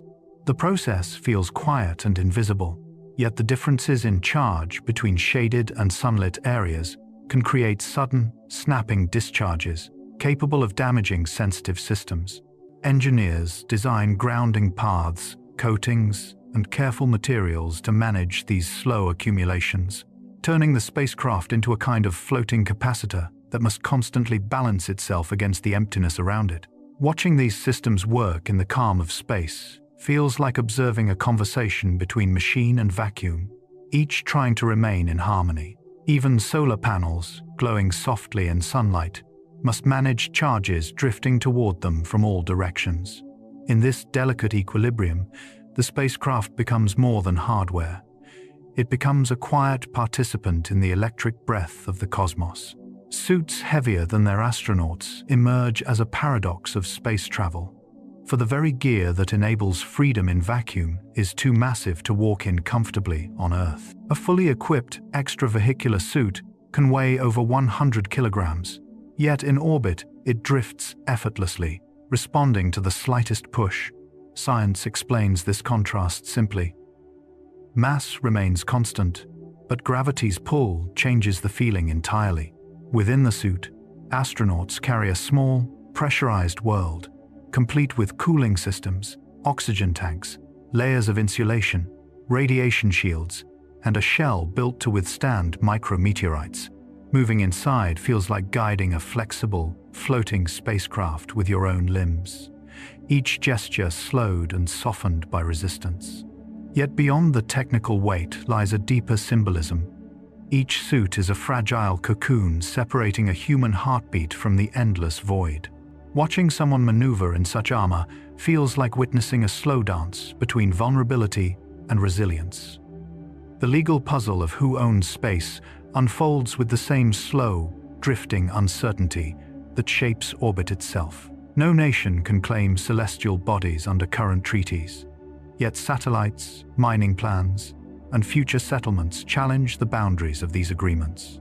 Scientists, lawmakers, and explorers quietly debate how to share a realm where borders cannot be drawn and land cannot be fenced. The Outer Space Treaty frames space as the province of all humankind, a poetic idea that imagines the cosmos as a shared horizon rather than territory. But practical questions emerge. Who manages traffic in orbit? Who repairs debris? Who regulates mining on asteroids? The puzzle grows more intricate as technology advances. Still, within this uncertainty lies a gentle hope that cooperation might shape the first laws of a place untouched by war or division. Space, in its silence, encourages collaboration, asking humanity to lift its gaze and imagine governance built with calm intention. Even breathing becoming an engineering problem captures the delicate truth of human life beyond Earth. Air, so effortless on the ground, must be manufactured, filtered, circulated, and constantly monitored inside spacecraft. Every inhale depends on pumps, fans, sensors, and chemical scrubbers quietly removing carbon dioxide before it builds to dangerous levels. Without gravity, exhaled air does not sink or drift away. It pools around the face, unless guided by ventilation currents. Engineers design airflow patterns that mimic gentle breezes, ensuring each breath feels natural instead of stagnant. The science behind life support becomes a kind of soft choreography between machinery and lungs. And in the stillness of orbit, the hum of air circulation fans becomes a comforting reminder that the systems protecting life are awake and working. Breathing, something unnoticed on Earth, becomes a shared rhythm between human and habitat, a small, steady partnership against the vast silence outside. Robots constructing the first Martian outposts will move with a quiet patience that suits the thin, rust-colored world. Unlike Earth machines, they must work in slow, deliberate motions, conserving energy while gripping soil that behaves like powder. Solar panels tilt gently toward a paler sun, feeding power into arms that lift beams and print shelters from Martian dust fused into stone-like layers. Science guides each step. Reduced gravity makes loads lighter, but destabilizes footing, while the atmosphere is too thin for cooling without intricate radiators that glow faintly in dusk light. Even so, watching machines assemble habitats in silence feels almost peaceful, as if a distant future is unfolding grain by grain. Their tracks fade quickly under drifting dust, leaving only the growing structures to witness their efforts. In this quiet collaboration between automation and environment, humanity's first off-world homes emerge like patient sculptures, shaped by time, sunlight, and red wind. Water behaving like living jelly in reduced gravity reveals how deeply we rely on Earth's pull to shape the familiar. In orbit, droplets merge into shimmering spheres, drifting with slow, obedient motion toward any guiding touch. Science explains that without weight, surface tension becomes the ruling force, wrapping liquid into tight globes that wobble like soft creatures. Astronauts watch these spheres glide through cabins, reflecting control panels and drifting sunbeams, forming momentary worlds within worlds. Drinking becomes a gentle ritual, drawing water from floating packets as it stretches and clings, reshaping itself with each sip. On the Moon or Mars, water behaves differently again, flowing sluggishly or pooling in unusual forms, responding to fractional gravity with delicate hesitations. Yet in every setting, its motion becomes a reminder of how adaptable life must be beyond Earth. Water, once familiar and predictable, becomes a slow-moving companion, half tool, half living presence, teaching travelers to move with equal softness. Personal items drifting like talismans inside spacecraft create small constellations of memory floating through engineered air. A photograph, a lucky charm, a pen, or a folded letter becomes a tiny satellite, orbiting the cabin with the same unrushed grace as larger bodies circle Earth. Microgravity turns these objects into symbols of home, their soft rotations reminding astronauts of the world they left behind. Science describes this motion as inertia unhindered by weight, yet emotionally it resembles a quiet form of companionship. Even a simple object casts a floating shadow that drifts along panels, following slow ventilation currents as though carried by a gentle tide. When touched, each item resists and glides away with a patient wobble, teaching the hand to adjust gently. In this way, personal belongings become anchors in a vast emptiness, tiny, calm centers reminding humans that identity can remain intact even when gravity and everything familiar falls away into silence. A sunrise every 90 minutes turns time into something fluid, soft, and strangely comforting. As the spacecraft orbits Earth at immense speed, light washes across the hull in sweeping waves, shifting from black vacuum to bright gold in moments. Science explains that orbiting low above the planet means circling it roughly 16 times per day, each pass offering both sunrise and sunset in rapid succession. Yet the effect feels peaceful rather than rushed. Shadows stretch and fold through the cabin as blue limelight filters across continents. Astronauts often pause to watch city lights fade and oceans brighten, the transition arriving like a steady breath of the planet below. Each sunrise feels familiar yet different, revealing new cloud patterns, mountain silhouettes, and soft glints across rivers. In this repeated cycle of darkness and dawn, travelers discover that time is not measured by clocks, but by the constant, gentle turning of Earth beneath their path. Lost artifacts forming a history of exploration drift silently through the edges of orbit, each one a tiny monument to human curiosity. Tools left behind after repairs, fragments of insulation, old gloves, paint flecks, and decommissioned satellites circle high above Earth in long, predictable loops. Science calls them debris, tracking their paths carefully to avoid collisions. Yet seen poetically, they form a quiet archive suspended in vacuum, objects untouched by weather or decay. They move in patient arcs, illuminated by sunlight, vanished into shadow, then illuminated again as though following a celestial rhythm. Every piece carries a story of missions, past moments of problem-solving, improvisation, triumph, or loss. Their drifting presence reminds travelers how fragile and determined human efforts in space have always been. Watching these objects pass by a window feels like witnessing a museum without walls, a still gallery suspended in darkness, where each artifact floats with slow, contemplative grace. Spacecraft as ecosystems balancing fire, air, gravity reveal how deeply life depends on subtle equilibrium. Inside these metal shells, every breath, spark, and droplet is monitored by sensors that work like quiet guardians, Science describes a closed-loop system where air is scrubbed clean, heat is moved gently through radiators, and fire is controlled so completely that even a tiny flame behaves differently, curling into a floating sphere instead of rising. Yet to the astronauts living within, the spacecraft feels more like a small, patient world. One that hums softly, holds pressure like a protective bubble, and drifts through vacuum with the steadiness of a slow heartbeat. Every system supports another: water reclaiming, carbon cycling, oxygen forming, all in rhythms designed to keep fragile bodies alive far from home.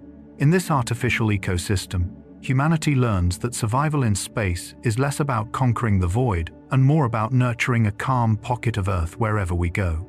The ISS, creaking like an old wooden ship, surprises many travelers. Yet the sound becomes oddly comforting over time. Metal expands and contracts as the station moves from sunlight to shadow. Temperature swings, creating soft pops and groans that echo through its long modules. Science explains this as thermal stress, predictable and harmless. But to the ears of astronauts floating inside, the sounds resemble a vessel navigating invisible tides. The station orbits at astonishing speed, but the noises make it feel slow and ancient, as though drifting on cosmic currents rather than racing above Earth. At night side passes, the creaks blend with the faint hum of ventilation fans, forming a kind of mechanical lullaby that reminds crew members they are not alone in the silence. In this mixture of structure and emptiness, the ISS feels less like a machine and more like a living home, adapting gently with each cycle of cold and warmth, light and darkness. Pressure suits, acting like balloons, reveal how unfamiliar the human body becomes without Earth's protective weight. These suits are not clothing but tiny spacecraft pressurized shells that push outward to maintain life, inflating slightly around every joint. Science teaches that without this internal pressure, blood would begin to boil in vacuum, moisture would evaporate, and tissues would swell dangerously. Yet inside the suit, the experience is strangely peaceful. Movements slow down, gloves resist each gesture, and the helmet becomes a quiet bubble, framing black sky and bright Earth. Every breath fogs the visor briefly before vanishing. Every touch feels cushioned, as if wrapped in gentle layers of air. Astronauts describe the sensation of floating in their suits as both isolating and intimate. Like being held by an invisible ocean, the suit's outward push is constant, steady, and life-giving, reminding the wearer that survival in space is not hostile resistance but mutual accommodation between body and machine. Venus, as a furnace world, shows the extremes our neighboring planets can reach, offering a quiet lesson in cosmic humility. Its surface simmers at temperatures capable of melting lead, cloaked by thick clouds of sulfuric acid that swirl in slow, smothering motions. Science reveals a runaway greenhouse effect, where heat becomes trapped beneath an atmosphere dense enough to crush unprotected machines. Yet from orbit, Venus appears deceptively serene, soft amber hues, gentle banding, and a perpetual glow that makes the planet resemble a peaceful lantern hanging in darkness. The contrast between its calm appearance and its violent reality deepens its mystery. Probes that have landed survived only minutes, sending back still images of cracked stones and hazy horizons before succumbing to pressure and heat. From afar, though, Venus reminds travelers that beauty and danger often coexist in quiet balance, and that some worlds are meant to be observed with awe rather than visited. Space farming, preparing humanity to leave Earth, begins with small green shoots floating gently inside transparent growth chambers. In microgravity, roots spread in unexpected directions, guided by moisture and light instead of weight. Science explains that plants rely on phototropism and hydrostatic cues when gravity fades, learning to orient themselves through soft patterns rather than downward pull. Leaves unfurl slowly, forming tiny islands of life within metal walls, their colors vivid against the sterile interior. The air around them becomes richer, touched by the scent of new growth and the oxygen they release. Watching these plants drift slightly in their holders, astronauts feel a reminder of home soil, sunlight, and the quiet persistence of life. Each harvest, no matter how small, becomes proof that humans can create living ecosystems far from Earth. In this gentle cultivation, space farming becomes more than food production. It is a rehearsal for carrying our world's calm, green breath into the wider universe. Spinning habitats creating artificial gravity feel like quiet experiments in rewriting the rules of being human. When a structure rotates, centrifugal force pushes outward, imitating the downward pull we evolved to rely on. Science explains the mathematics cleanly. But living inside such a world would feel like stepping into a gentle illusion, where gravity curves around you instead of falling from above. Walking would carry a faint, sideways pull. Water would behave differently, settling in arcs rather than pools. And as the rotation continues day after day, muscles, bones, and balance systems would rediscover their purpose, strengthening in rhythms shaped by motion rather than mass. This artificial gravity would not perfectly mimic Earth, but it would offer a soft, steady compromise, enough resistance to keep bodies grounded, enough difference to remind every inhabitant that they are living inside a turning shell, suspended in darkness. In such habitats, humanity might slowly adapt to new forms of home. Living with constant danger as normal becomes strangely peaceful when repetition softens fear into awareness. Astronauts speak of learning to coexist with risk, the thin hull separating them from vacuum, the invisible radiation drifting through space, the small mechanical failures that must never be ignored. Science frames these hazards with probability curves and safety protocols, but daily life inside a spacecraft feels more like moving through a quiet cathedral of engineering. Every sound has meaning, every vibration carries information, and every routine check becomes a grounding ritual.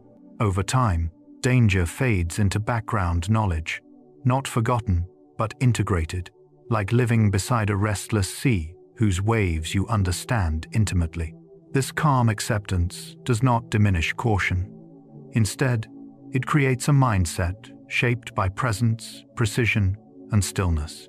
In such environments, humanity learns to balance fragility with resilience, discovering that peace can exist even in places where the margin between life and loss is razor thin. Evolution diverging on other planets suggests a quiet future where humanity becomes many versions of itself. Without Earth's gravity pressing on bones, bodies might lengthen and lighten. Under dimmer suns, widened pupils could gather more light. In thin atmospheres, lung capacity might expand, rib cages shifting subtly over generations. Science calls this adaptive radiation, but imagining it feels like picturing branches of the same family growing in different directions across the cosmos. Each settlement, Martian, lunar, orbital, could shape a distinct rhythm of life, each influenced by its own sunlight, soil, pressure, and air. Cultures would evolve alongside biology, designing new clothing, architecture, and rituals for their worlds. Yet at the core of all these variations would remain the same quiet drive to survive, build, and rest beneath unfamiliar skies. In this soft divergence, humanity's story becomes broader, more intricate, a constellation of futures rather than a single path. Lunar dust and its gunpowder scent reveal how alien the moon truly is, despite its familiar glow. The dust is razor-sharp, formed not by erosion but by billions of years of impacts that shattered rock into angular, electrostatically charged grains. Science explains that when astronauts returned to lunar modules, the dust clung to their suits and released an odor similar to burnt metal or gunpowder when heated. Yet in imagery, the dust feels calm gray powder drifting softly across crater rims, settling in silent layers untouched by wind or water. It coats everything with ancient stillness, each footprint remaining for millions of years. Handling it, however, is challenging. This contrast between peaceful appearance and abrasive nature reminds travelers that beauty in space often carries hidden edges. The moon's dust becomes both a relic of cosmic history and a quiet warning of the environment's unforgiving truth. Dead satellites drifting for centuries create a slow-moving graveyard above Earth, a reminder of humanity's growing presence in orbit. These silent machines, once bright with purpose, now circle the planet in long, predictable paths, carried by inertia through vacuum. Science tracks them precisely, mapping each fragment to prevent collisions, yet from the ground they remain invisible, gliding overhead like forgotten constellations. Over decades and centuries, sunlight fades their surfaces, micrometeorites chip at their frames, and orbital decay gently lowers their altitude. Eventually, some re-enter, burning softly into streaks of light that resemble falling stars. Others will remain aloft far longer than any human structure on Earth, monuments of metal drifting through endless night. Their motion is quiet, steady, almost contemplative, showing how each technological step leaves a trace. In their slow journey, these satellites remind us that space remembers everything placed within it, holding our ambitions, mistakes, and artifacts long after their purposes have ended. Mining asteroids for civilization feels like humanity's first attempt to turn drifting stone into quiet abundance. Science shows that many asteroids hold metals richer than anything found in Earth's crust: iron, nickel, platinum group elements locked into rock that formed before the planets themselves.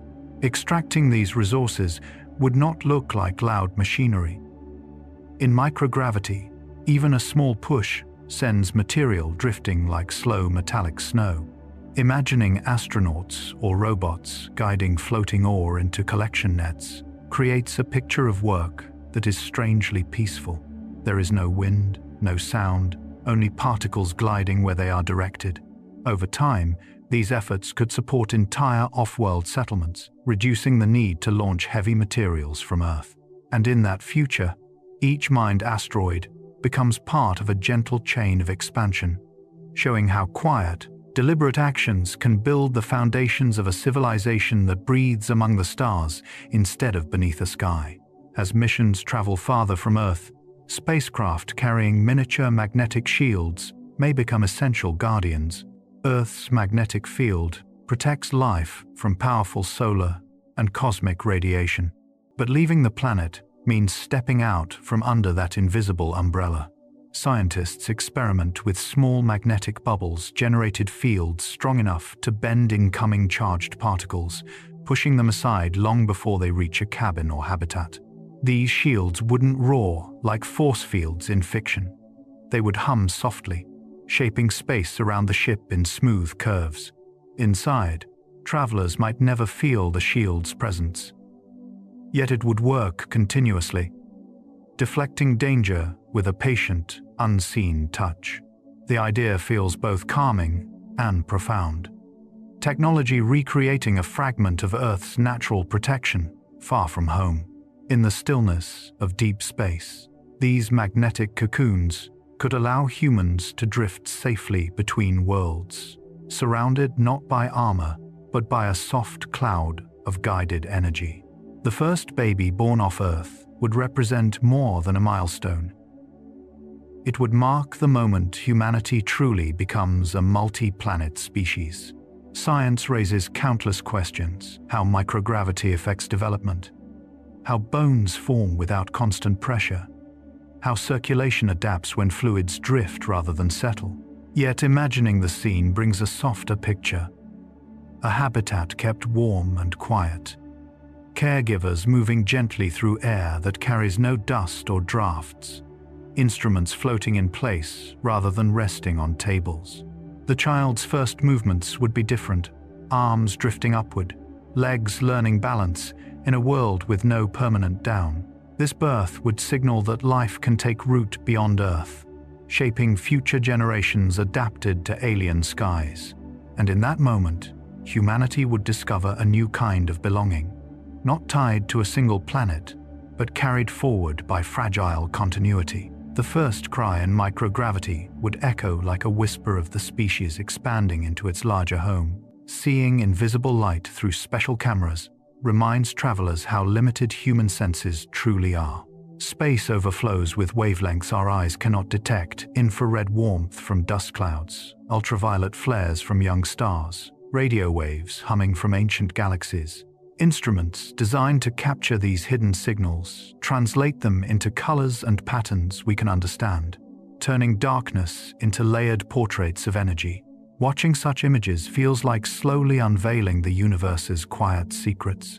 Gas clouds become glowing tapestries, star nurseries reveal soft shapes of forming suns, and cold worlds shine with faint thermal outlines. For astronauts, using these cameras can feel almost meditative, inviting them to observe what lies beyond ordinary perception. The science behind it is precise detectors, filters, sensors, but the effect is poetic, as if the universe is speaking in gentle frequencies once unheard. Through these extended senses, humanity learns to see the cosmos not as empty space, but as a soft spectrum of light waiting patiently to be noticed. Time existing only because humans bring it with them becomes clear the farther we travel from Earth. On our home planet, days and nights, seasons and years all arise from rotation and orbit rhythms shaped by sunlight, shadow, and gravity. But in deep space, these cues vanish. There is no dawn, no sunset, no natural divider to mark one moment from the next. Science solves this with clocks, schedules, and mission timers. But psychologically, time becomes something we carry internally, rather than something the environment provides. Astronauts often describe a quiet detachment, as if the universe itself exists outside chronology. Tasks follow cycles, bodies follow circadian programming, but space remains timeless, a vast stillness, unconcerned with minutes or hours. This realization can feel peaceful without Earth's turning. Time becomes a soft construct, a framework humans maintain so they can rest, work, and dream. In the cosmic dark, time flows only because people choose to keep it moving. Running around entire asteroids becomes possible only because gravity there is almost non-existent, turning motion into something closer to drifting than running. A person could push off gently and circle the entire surface in a looping arc, feet touching down only lightly before lifting again. Science shows that on many small asteroids, gravity is so weak that a careless step could send someone drifting into open space, so movement becomes slow, deliberate, and almost meditative. Dust rises in soft clouds and falls again in silence, unhurried by wind or air.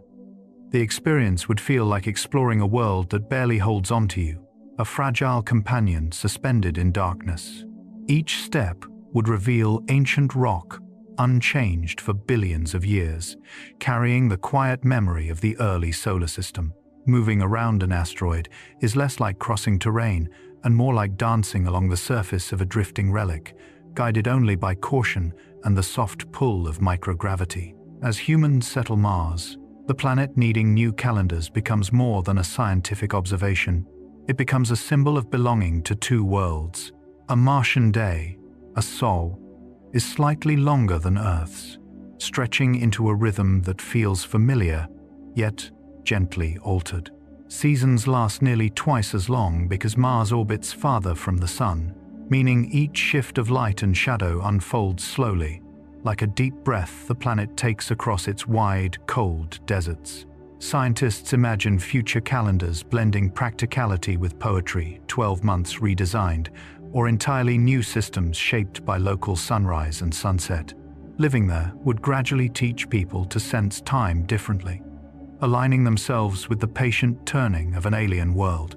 Even clocks would soften into new habits, marking moments not by Earth's heartbeat, but by Mars' own pace.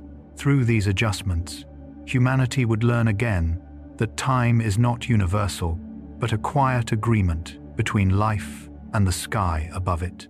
Spacecraft carrying their own sunlight shields reflects how fragile human life is beyond Earth's protective atmosphere. Without the filtering power of air and magnetic fields, sunlight becomes intense and unbroken.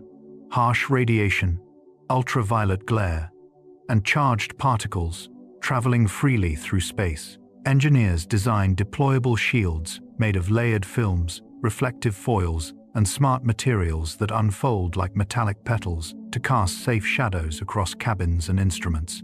Watching these shields operate would feel peaceful in its precision. Panels turning slowly as the spacecraft rotates. Surfaces shimmering with reflected starlight. Protective layers adjusting to angles of incoming rays. The science is deeply practical, yet the imagery evokes a sense of quiet guardianship, as if the ship grows a temporary artificial sky.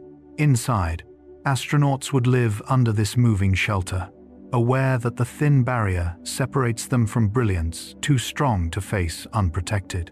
These shields become gentle companions, soft intermediaries that allow travelers to drift safely through the shine of open space. Earth-based Mars analog missions show how exploration begins long before anyone leaves the planet. Scientists and volunteers spend months inside sealed habitats in remote deserts, polar regions, or volcanic plains that resemble Martian landscapes. Outside the walls, wind moves over barren rock. Inside, life becomes slow and structured, shaped by limited air, recycled water, and carefully measured routines. These missions simulate communication delays, confinement psychology, and the delicate balance of keeping people healthy in isolation. Through this, humanity practices living gently with scarcity, learning how habitats breathe and how small ecosystems survive without constant human intervention. The imagery is calm, red dust quiet under morning light, small crews stepping through airlocks in slow movements, long silences broken only by radio buzz. These rehearsals hint at a future where such scenes unfold not on Earth, but beneath a pale Martian sky. Analog missions become the soft first chapters of interplanetary life, teaching patience before boldness. Space debris threatening to trap humanity around Earth is both a scientific concern and a reminder of how easily chaos can interrupt calm exploration. Each abandoned satellite, broken fragment, or chipped panel becomes a silent traveler, orbiting at tremendous speed. Collisions create more fragments, multiplying the danger in a chain reaction scientists call the Kessler syndrome. If left unchecked, low Earth orbit could someday become a swirling cloud of metallic dust and shards, making launches risky and returns dangerous. Yet the imagery is strangely quiet. Objects gliding through darkness, reflecting soft sunlight as they drift in cold arcs. Engineers work on solutions, lasers nudging debris downward, nets launched from satellites, robotic arms gently catching tumbling fragments. Each approach treats the sky like a delicate room in need of slow cleaning. Managing debris becomes an act of stewardship, showing how exploration depends not only on bold missions, but on quiet maintenance of the space around our home. Underground lunar cities would likely become humanity's first true shelters beyond Earth, carved beneath layers of ancient regolith that naturally block harmful radiation and soften the deep cold of lunar night.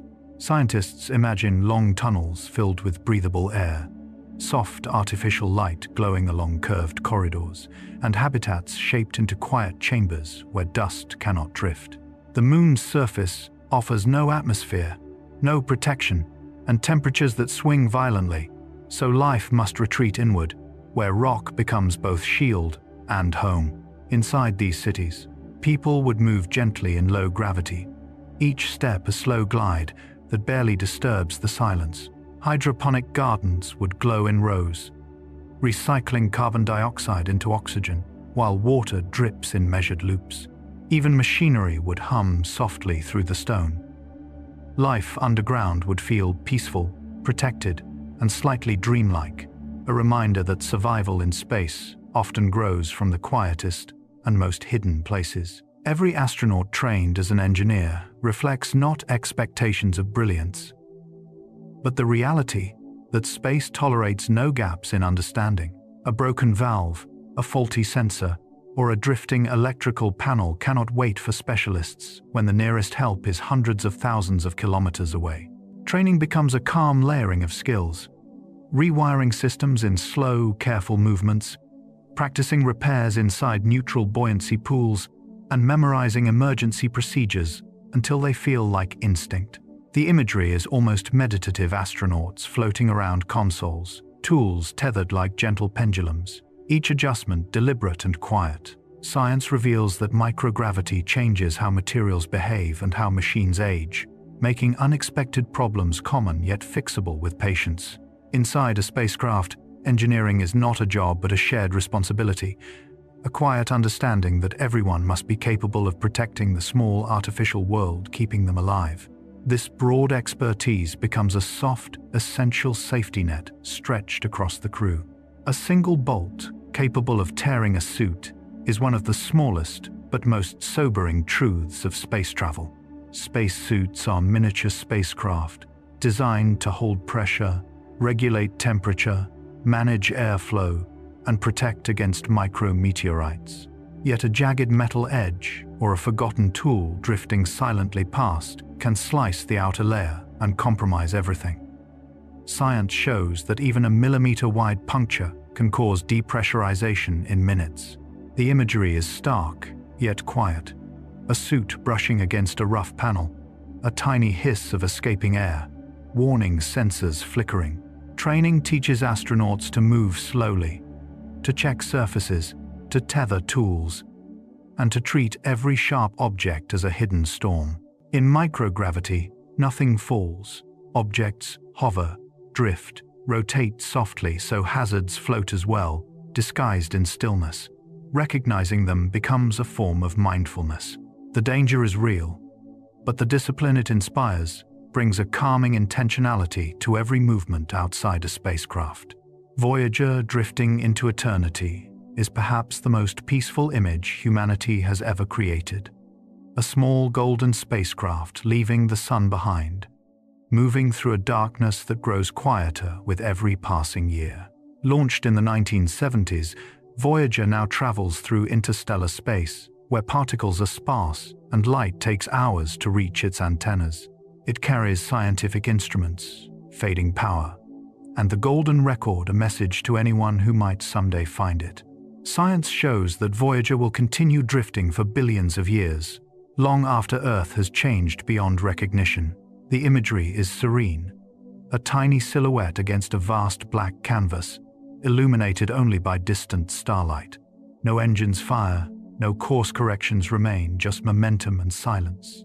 In this drifting, Voyager becomes a symbol of gentle persistence, a reminder that human curiosity can travel farther than any single lifetime, carried forward on a path that has no end. Mars colonies functioning as closed ecosystems represent humanity's attempt to recreate Earth's balance inside fragile shells of metal, glass, and polymer. Every breath, every drop of water, every scrap of organic waste cycles through systems that must never truly stop. Greenhouses glow with soft light, plants breathing out oxygen while drawing in carbon dioxide. Bacteria quietly break down waste into nutrients. Filters hum as they clean water for reuse, again and again. The imagery is calm and self-contained. Small habitats glowing against a red horizon.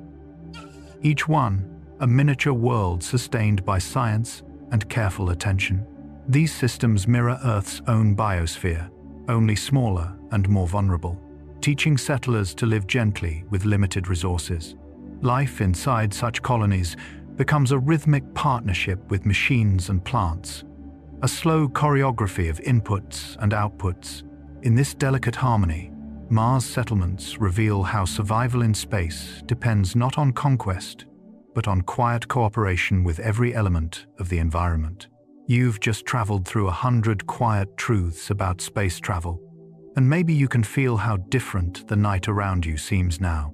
Space often appears in our minds as loud, dangerous, and full of dramatic moments.